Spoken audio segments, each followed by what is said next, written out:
recording of this session. So let's do that. Okay, so welcome again to our Prevent Connect web conference today, Measuring Love in the Journey to End Sexual and Intimate Partner Violence. Prevent Connect is a national project of Valor US, sponsored by the US Centers for Disease Control and Prevention. The views and information provided in this web conference do not necessarily represent the official views of the US government, CDC, or Valor. Today, we are going to be led in a journey. I'm just going to call it that because I feel like that's what it is for me.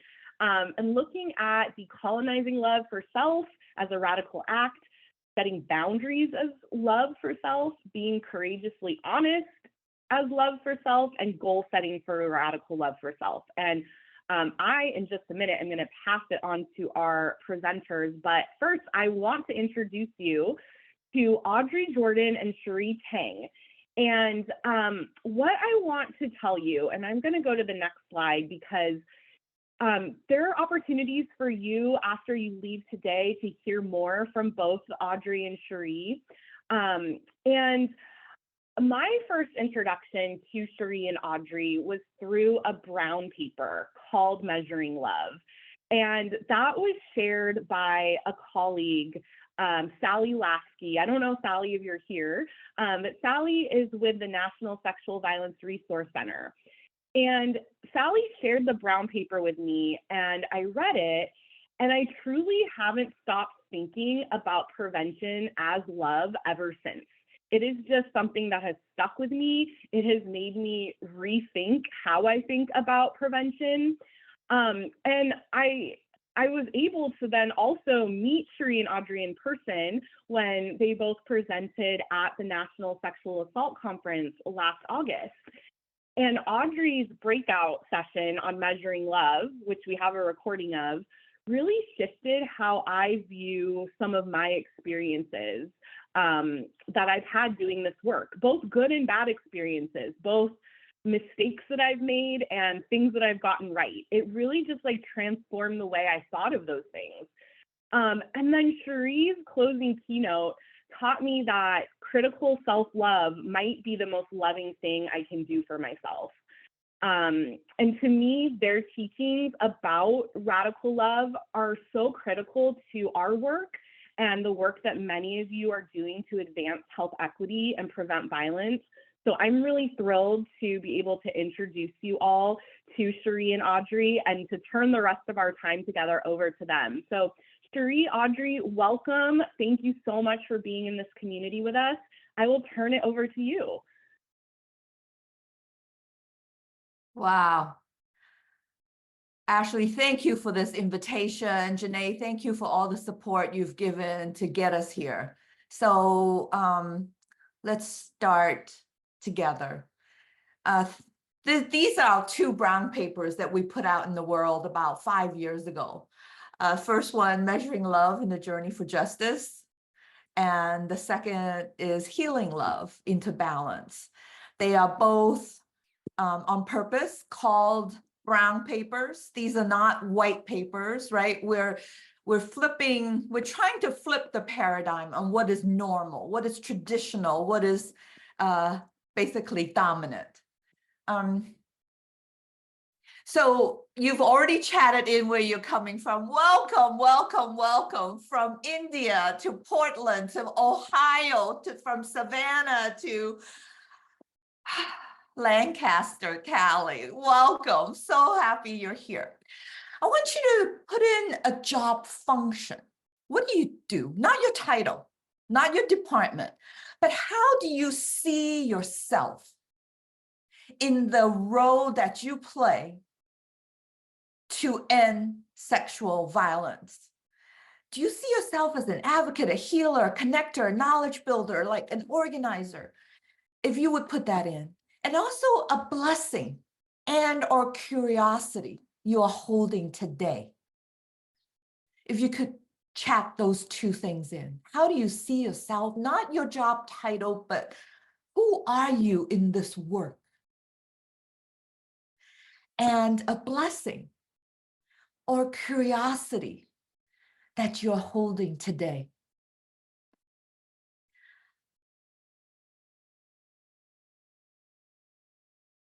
I think in this society, right, we say, hello, my name is Cherie Tang. I use pronouns she, her, hers, and I am a fill in the blank. I'm an evaluator.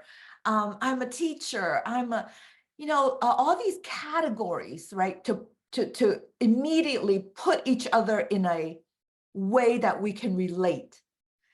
I think it's time for something else. I think it's time that we relate as humans on this earth to do what we are here to do. So it's a change, right, from your normal job titles that may not describe who you are in relationship to this ecosystem. So thank you for doing that. Today, we want to honor the babies. We want to honor all the lives that are to come. We want to honor all our elders that have come before us and hold us to so much wisdom and pass down their knowledge to us in ways seen and unseen, heard and unheard. We honor all those that are living in the spiritual form, in the physical form, and all the babies to come. There comes a time when humanity is called to shift to a new level of consciousness. That time is now. For many folks who are on this webinar, the time is always now. Maybe we've waited too long to the point where we have to realize we are the ones we've been waiting for. And it's our new level of consciousness that's going to determine what's to come. And the practice of love is the most powerful antidote to the politics of domination. Our teacher, Sister Bell Hooks. The practice of love is the most powerful antidote to the politics of domination. And Audrey and I have spent a lot of years thinking about and also putting out some of what we think to be true. This is not the 12 dimensions. These are 12 dimensions, and we invite you, we encourage you, we need you, we urge you to add to this conversation, to this dialogue. So, Audrey, please introduce yourself and say hello to our beloveds. Hello, everybody. It's really, really great to be here with so many of you. We're honored to have you here with us today. And I just want to say a couple things. A big thank you to Ashley and Janae for their embrace of our work and this opportunity to have this platform to share with you. I can't even start thanking my sister love, Cherie, and what she has meant to my life and this learning journey with her, which we started many, many years ago. I'm not going to say how many, but we've been able to come back into each other's sphere and just felt compelled together, given that we had worked in philanthropy together, we worked in the field of evaluation together, we worked in nonprofit development together, and we just kept having this hunger ourselves for a kind of truth that we weren't hearing, that we weren't having validated, which was so real for us on a day-to-day basis, and something that we saw happening that gets in our way, that actually prevents us from doing the work we feel called to do. And so we wrote this paper in 2019, as Cherie said, and loved it and loved the response to it. And then after the pandemic and the uprisings, the so-called racial reckoning, we wrote a second paper because we did lots of reflections. And that second paper really is a meditation and reflection, the healing love into balance, essentially about the things that we learned that we weren't ready to talk about in the first paper, but we're so palatable for us in 2022. So I come to this work as a professor, as a former evaluator. I call myself a evaluator now. For lots of reasons, the moniker evaluator is problematic for me. I don't want to throw the baby out with the bathwater, though, and we intentionally entitled the paper Measuring Love because we don't mean measure like you typically think about measure. We mean sizing up, taking stock, reflecting on the value of and how we know something when we see it. That's a better way for you to think about what we're getting at.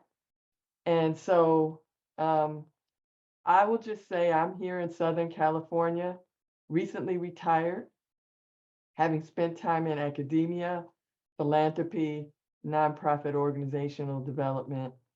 And I'm here with you today to talk about how we use ourselves as instruments to the movement of building love and power in ourselves, between us, and certainly with people in communities who we all work with on a day-to-day basis. Cherie, is that enough? I love you, Audrey. You're always enough. Thank you. Thank you. So we want to ground the rest of our time together in the 12 dimensions that you see in front of you. There are 4 domains across the top: self-love, loving others, love as a community practice, love as a community practice. And then the last is love that is fused with power, power that is fused with love. So in each of the domains, we have proposed 3 of the most essential to us, core elements. So loving the self, right, is conscious of how we're in integrity with our own values. Who are we when nobody's looking? Are we who we say we are? Critical analysis of our own thoughts and behaviors, right? We're not just blabbing out there without some consciousness and some self-reflection. And third is caring for ourselves, our revolutionary acts of resistance in a society that do not see us, do not value us, do not want us to talk or have power, right? We're talking into the historically oppressed communities. Self-care is a revolutionary act of resistance. Loving others, right? Starting with deep listening, where we're not rehearsing what we're going to say next. We're really deeply listening. Compassion and understanding, right? That comes from the heart. It is not a mannerism. Oh, I'm just being nice. Nice is something I can take on and put off. I want us to be kind from the heart where compassion lives. And forgiveness, when we love somebody, what role does forgiveness play? Where is the chance to do over? And I don't mean for doing over and over and over and over again when you have hurt me. No. I'm talking about serious self-reflection and redemption. And love is a community practice, right? We have families, we have neighborhoods, we have organizations, we have departments, we have agencies, right? That we belong to. So those are our communities in a broader sense. So how do we continue to organize and develop leaders? It is not enough to lead, right? The sign of a leader is how many people we can actually develop and support as leaders in this world. Are we sharing vision and hope? Audrey recently retired. I am headed there, right? So recently somebody told me, are you an elder or an older?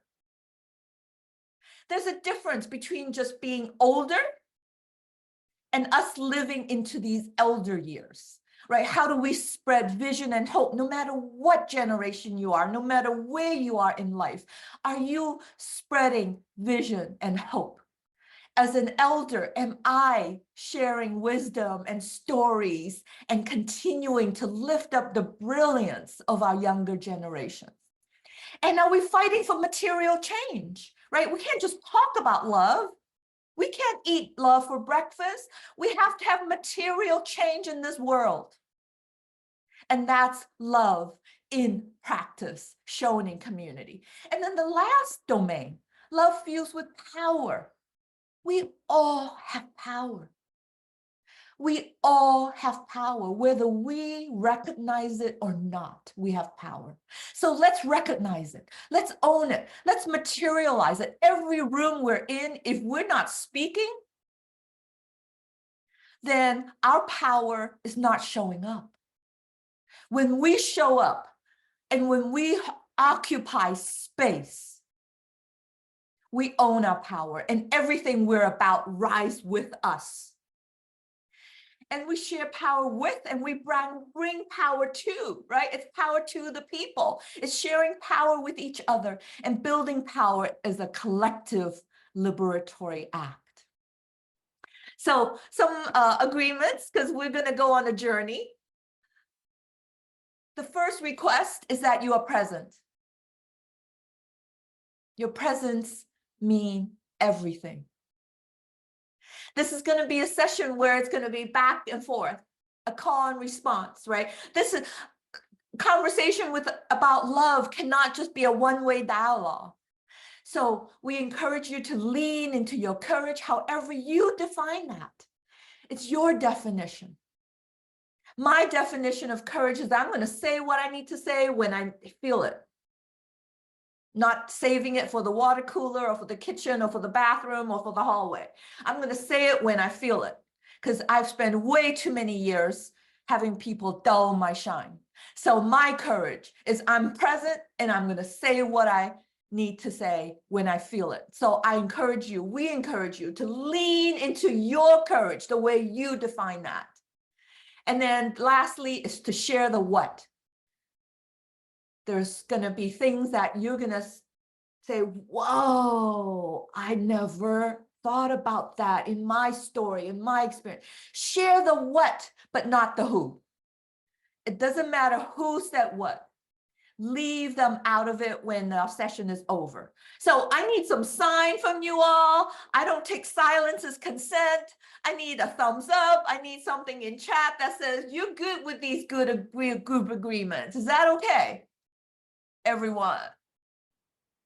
Yeah, okay. I see thumbs up from Tina. Thank you so much. And I see some yes, ma'am. I'm in, thumbs up in the chat and little blue hearts. Love it, love it, love it. If you need something that will support your participation, I encourage you to ask for that, to speak up for that, because that's why we're here, is to support one another. If we're in a movement to end sexual violence, we need each other. So we are each other's harvest. We are each other's business. We are each other's magnitude and bond. That's one of the greatest poet that's ever lived in this country, Gwendolyn Brooks. So with that note, I encourage us to get to know each other in the back and forth, because as the movement, if we don't know each other, it is not a movement. It is not even a network. So we need to get with each other, right? So our first is story of your name. Where did you get your name? What is your whole name, including your nickname?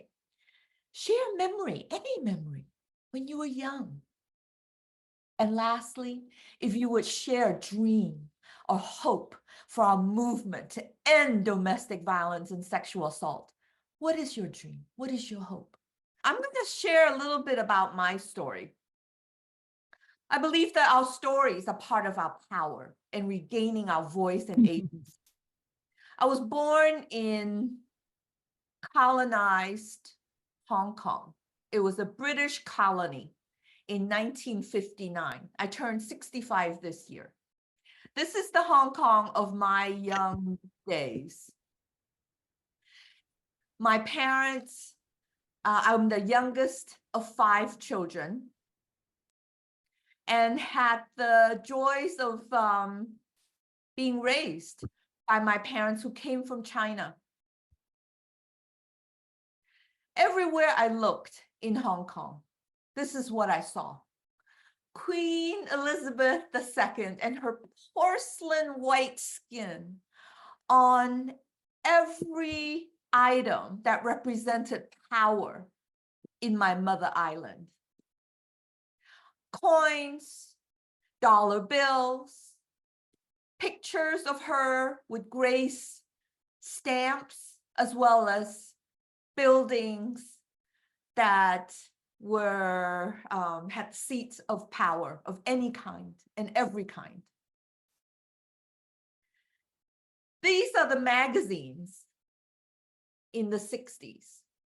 White women dressed up in their chinoy fashions and with their eyes taped back,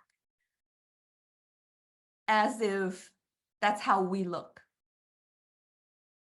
Every time I saw one of these images, I would see self-hate in my subconscious. In 1971, my mother decided to bring us to this country because it had free education. We landed outside of Boston in a little town called Arlington, Massachusetts, and this is what I saw. No busing. That was year 1 in Boston to desegregate unequal education that had been around for 500 years. Actually, not that many years. For many years, Black people couldn't even be educated. So this is what I saw to welcome me into my new country. I always wondered, why were they so angry at these small Black children that were coming from Dorchester, Jamaica Plains, Roxbury into the South End? I didn't understand it. And I grew up horrified that this is America.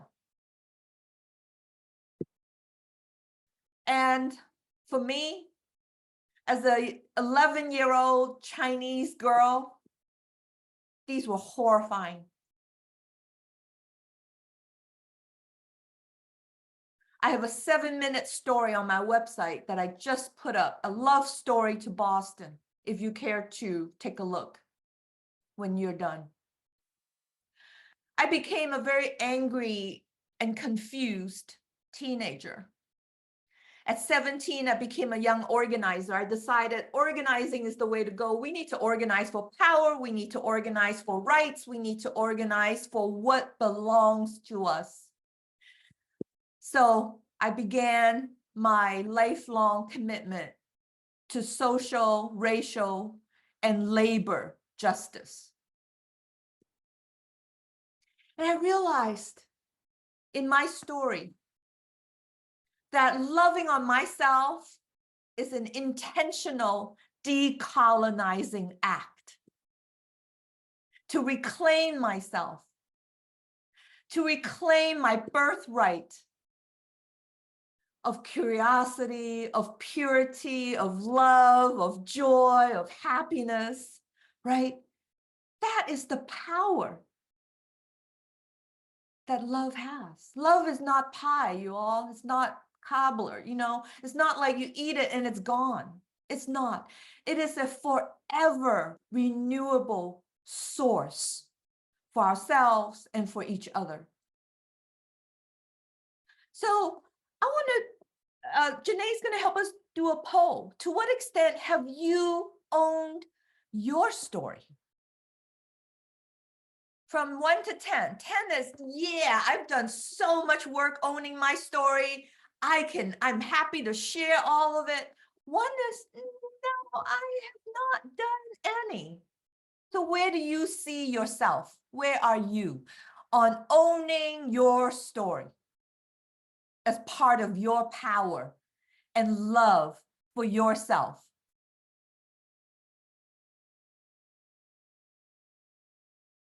I see.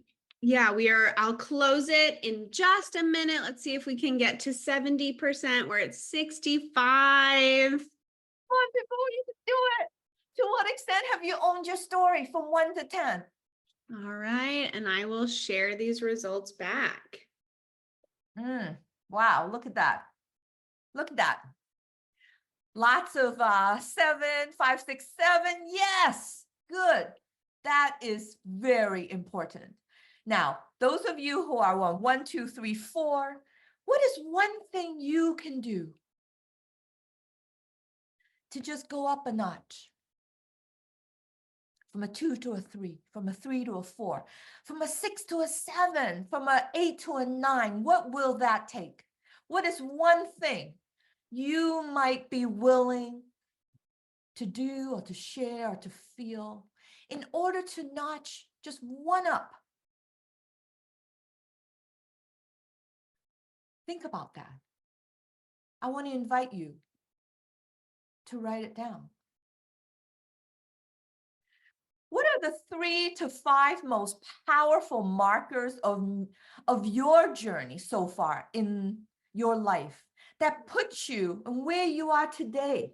I invite you to take 1 minute to write on a piece of paper, any piece of paper in front of you. What are 3 to 5 most powerful markers of your journey so far that have put you where you are today?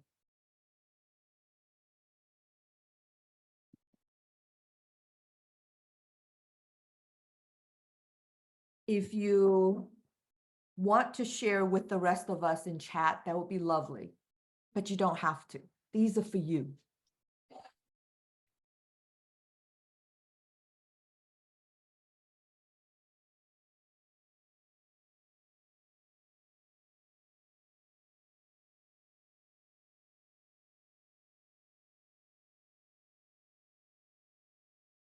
What are these markers that have shaped who you are? Who are the people that have helped shape who you are?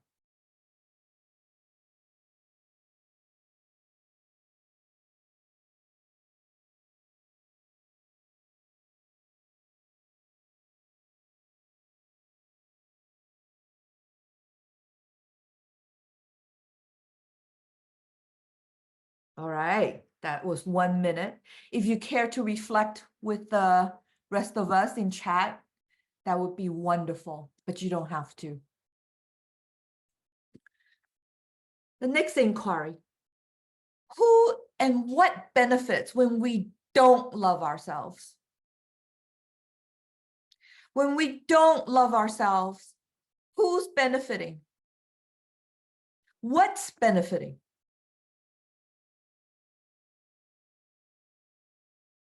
When I have asked that in a couple of recent events where I was invited to share, the knee-jerk reaction is nobody. Nobody benefits. But yes, Sally, the racist system benefits. White domination benefits. Capitalism benefits, right? How many hair products do we really need? Well, they make their 3 billion. So people benefit from us not loving on ourselves, that we think we need to do this and that in order to be this and that. No, we don't. Love, you all, is an inside job. It comes from the inside. Right? All these white hairs I have, I earned every single one. So why the heck would I cover them up? I won't. So patriarchy benefits exactly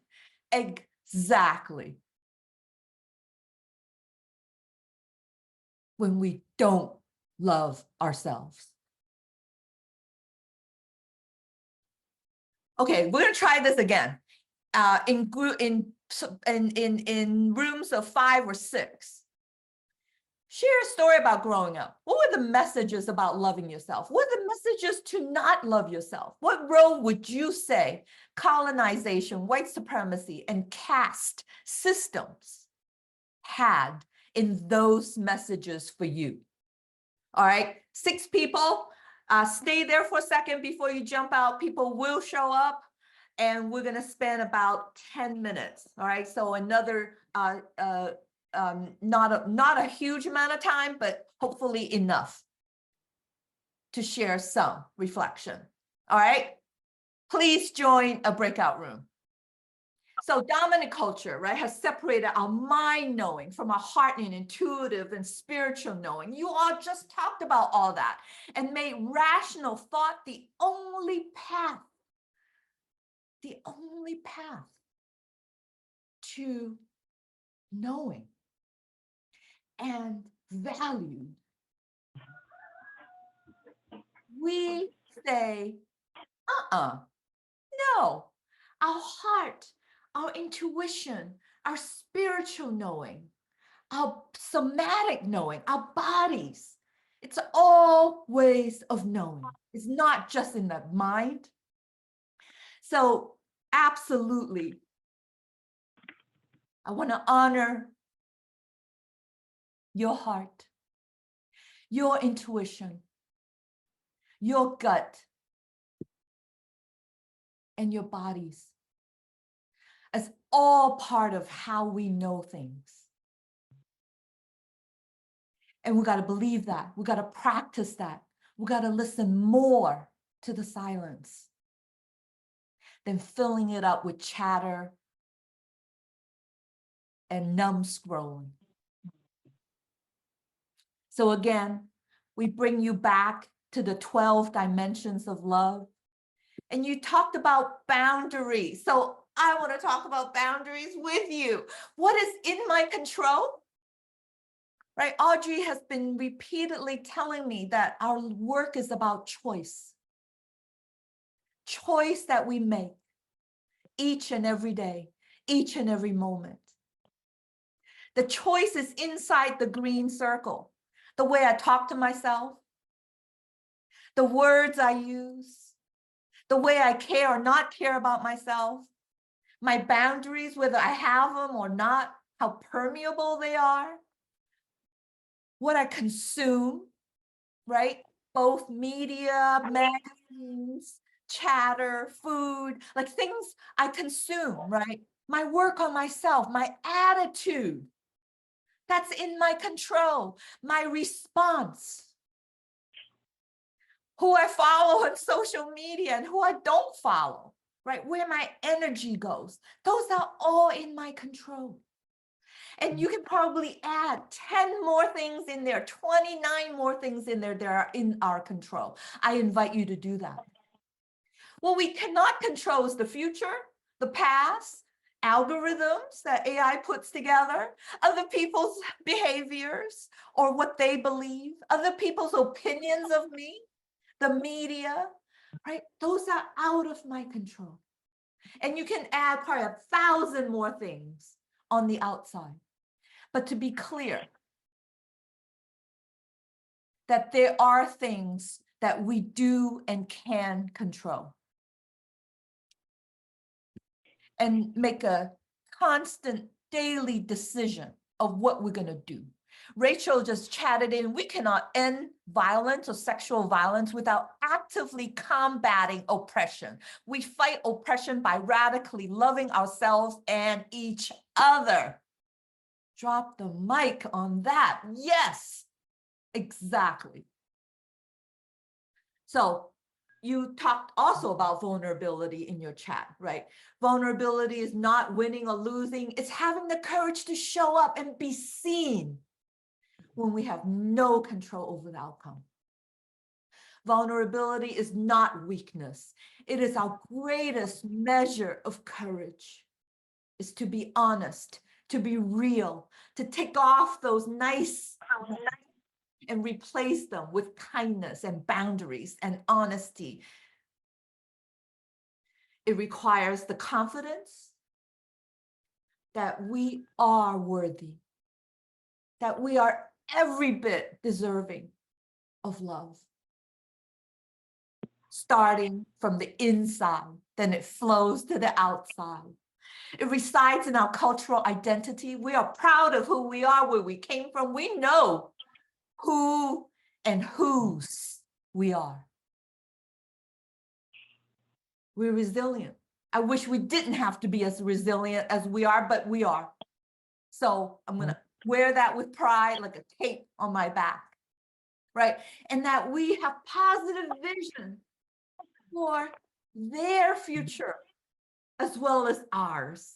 It really should say our, right? Our collective future, that we are in the future together.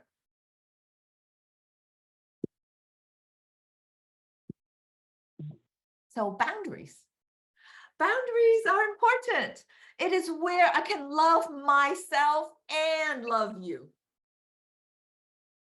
Boundaries are important from where I can love myself and love you. I want to know how you are reacting to that as you hear that.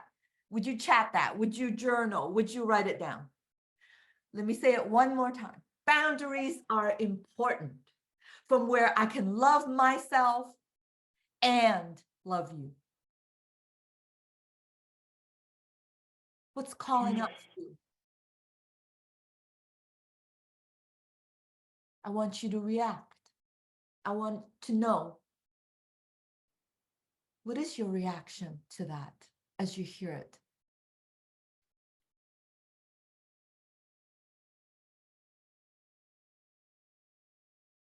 And you know what? I think we need a new word for boundary, because boundaries seem so airtight and harsh and unchangeable.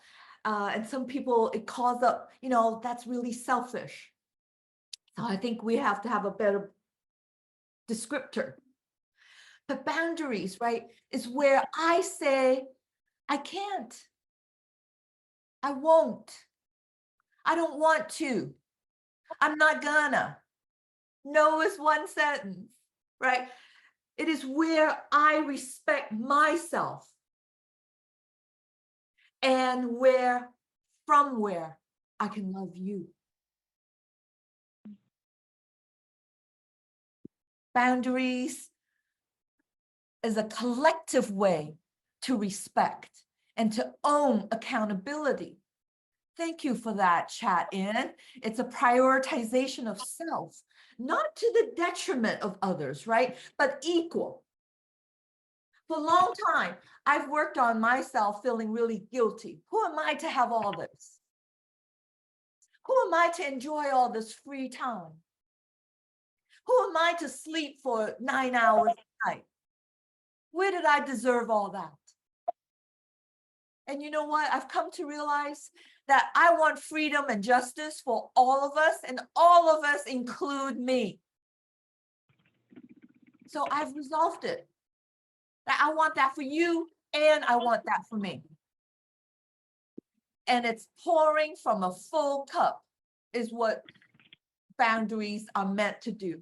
Every organism on this planet has boundaries. Even an amoeba, a one-cell amoeba has a membrane, right? Because without the membrane, they will fall apart into goo. I feel like we're the same way. We need healthier boundaries so that we are fully capable of loving ourselves. So I want to encourage you to journal and talk about your beliefs, your feelings about boundaries. It is step one in this journey. Boundaries are important. It is where we can be fully who we are, right? So when your boundaries were strong, what did you do? What did you say? How did you feel? When your boundaries were too permeable, when they were too flex, what happened? What did you learn about yourself, right? So that's for us to reflect on. I want to invite us to stand up. If that's accessible and comfortable, I want you to stand up. want you to stand up and be able to move your arm like in a full circle around you without hitting the wall or your desk. I want you to grab your left shoulder with your right hand, your right shoulder with your left hand, and give yourself a big squeeze right now. Big hug. I mean, like, feel it. Take a deep breath in with me. Sigh out. 2 more times. 1 more.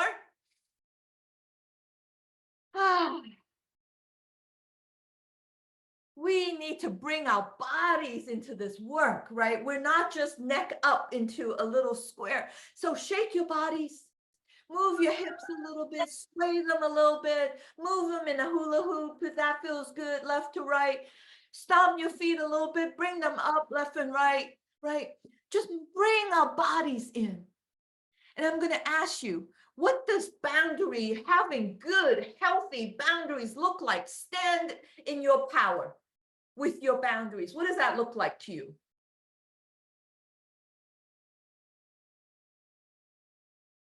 And when you don't have boundaries, and when boundaries are too soft, when they're too permeable, what does that look like in your body? Mine look like this. So bring our bodies, integrate our bodies into our knowing. Our bodies remember. So tune in. Tune in to what your body remembers, what your body is ready to communicate to us. And every day we have access to our bodies, right? So what agreements are you willing to make with yourself to keep your boundaries radical and self-loving? What will you commit to? Write down one thing that you're willing to commit to keep your boundaries radical and self-loving. And if we were in the same room together, we had breakout rooms that are going to work next time, we're going to talk about what boundaries, what agreements can we begin to think about in terms of setting and keeping as a network, as this movement to end violence, sexual violence. So our practice, right, really is to love ourselves critically. That means with thought, with intention, right? That's all it means. And to be with each other in deep humility, to love in community in the struggle for movement, for freedom and justice. We claim our rightful power that is fused with love. We choose that for ourselves and each other. Let us love each other from a place of deep empathy, because none of us is perfect. I will be perfect when I'm no longer here in my physical body. So we're not striving for perfection. We're striving for deep empathy and understanding. We practice fierce love in community, and let us fuse the power that we do have, because all of us have it, with love for the rise of our people. When we're in fear, we're disconnected from our soul, our true essence, that which is love. So we need to come back and be reconnected and stay connected from our deep place of soul and love. This world of ours, this world will be ours in time, you and I, and freedom will not just be a promise. It is our work every day, every minute. I invite you to connect with me on LinkedIn. Here's a QR code where all the brown papers reside, and the love letter to Boston that is brand new. Would love to hear your reactions, your places where this resonates, places where this has serious, deep questions for you. It is that time. I thank you. And next week, it's going to be a treat. We're going to hear from our sister Audrey. And the week after that, we will both be back to lead the third session. So we have 2 more coming in this community, and we are so grateful to you all. We can remove the slides, Janae. Let us see everyone, the beautiful faces and photographs and names. We love you so much. Please feel free to share anything in chat or speak it. We would love to hear from a few of you.